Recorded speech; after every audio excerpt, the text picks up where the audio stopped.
Hi guys everyone. Counselling कम admission schedule 9th class का display हो गया है।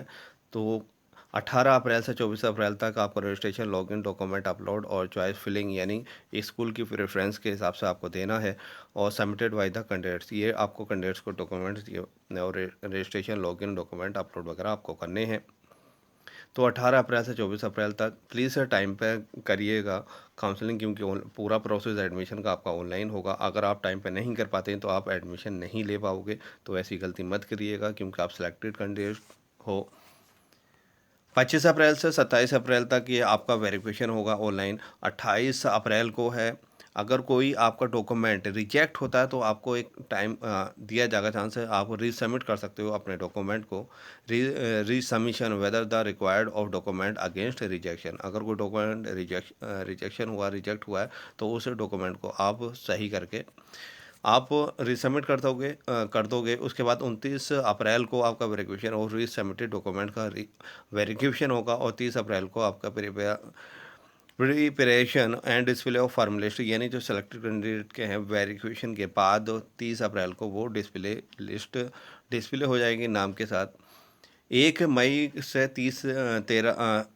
1 मई से लेकर 3 मई तक आपका एक्सेप्टेंस ऑफ एडमिशन और पेमेंट ऑफ एडमिशन फ़ी। यानी एडमिशन फ़ी का मतलब यहाँ ये होता है कि आपका एडमिशन हो गया तो आपको 3 दिन मिलने हैं, 1 मई से 3 मई तक। ओके, तो प्लीज़ सर टाइम पे फ़ी जमा करिएगा। 4 मई को जो है ग्रेस पीरियड है विद फाइन के साथ, तो ऐसा नौबत मत आन दीजिएगा।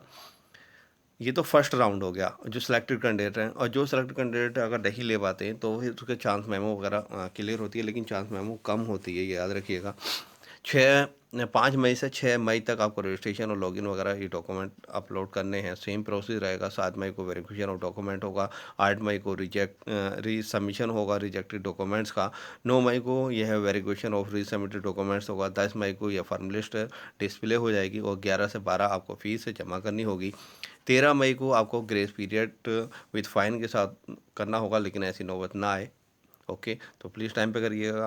अब जो मेन इंपॉर्टेंट चीज़ें हैं वो देख लेते हैं। In case of non submission within the stipulated time the candidates will forfeit his oblique her claim of admission. अगर वो टाइम पे सबमिशन नहीं कर पाता है तो वो एडमिशन के लिए क्लेम नहीं कर पाएगा। Candidates who have been rejected during verification due to the eligible wrong incomplete upload documents may be resubmit their correct documents within the stipulated time if they wish to consider for admission.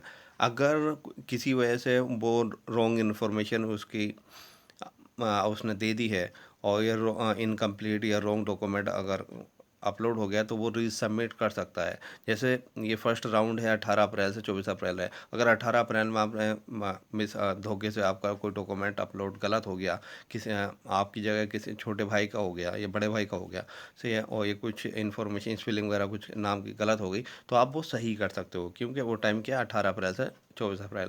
लेकिन वो सोच समझ के कीजिएगा। तो वही कह रहा है कि अगर कुछ ये गलती वगैरह है तो आप वो रिसबमिट कर सकते हो। Candidates admitted in any round of counseling after the payment of a requisite fee shall be automatically upgraded to their submitted preferred course या branch या school या center. They need not to participate in any subsequent rounds of counseling. अगर आपका जो है ये जैसे first round है, फर्स्ट राउंड का 18 से 24 अप्रैल में आपको रजिस्ट्रेशन लॉगिन वगैरह करना है, तो ये सारे प्रोसेस आप फॉलो करते हुए आप अगर 1 मई से 3 मई तक आप फीस जमा कर देते हो तो इसका मतलब एडमिशन हो गया। अब आती है अपग्रेडेशन की कि भाई हमें तो ABK मिला है, एक एग्जांपल के तौर पे मुझे तो मिंटो लेना था, तो वो ऑटोमेटिकली आपकी जो है ब्रांच स्कूल वो आपका अपग्रेड कर दिया जाएगा। ओके, तो उसमें आपको कुछ नहीं करना। जैसे ही वैकेंसी खाली होगी आपका नंबर आता है तो वो अपग्रेड कर दिया जाएगा, उसमें आपको कुछ नहीं करना। लेकिन इतनी रिक्वेस्ट ये ज़रूर है आप लोगों से, आपके बच्चे सेलेक्ट हुए हैं, कॉन्ग्रेचुलेशन, लेकिन आप प्लीज़ टाइम पे काउंसलिंग करिएगा क्योंकि कुछ है थोड़ा सा प्रॉब्लम भी आती है डॉक्यूमेंट अपलोड वगैरह करने में, क्योंकि साइड ऐसे ही रहती है, थोड़ी सी डिस्टर्ब रहती है। तो काउंसलिंग कम एडमिशन शेड्यूल, अगर कुछ प्रॉब्लम आती है तो टाइम पे ही इन्फॉर्म करिएगा कंट्रोल ऑफिस में, तभी आपका प्रॉब्लम सॉल्व हो सकती है। अगर इसके काउंसलिंग के बाद आप करोगे तो आपकी कोई हेल्प नहीं कर पाएगा। ओके, तो प्लीज़ टाइम पे करिएगा। Thank you for watching this video.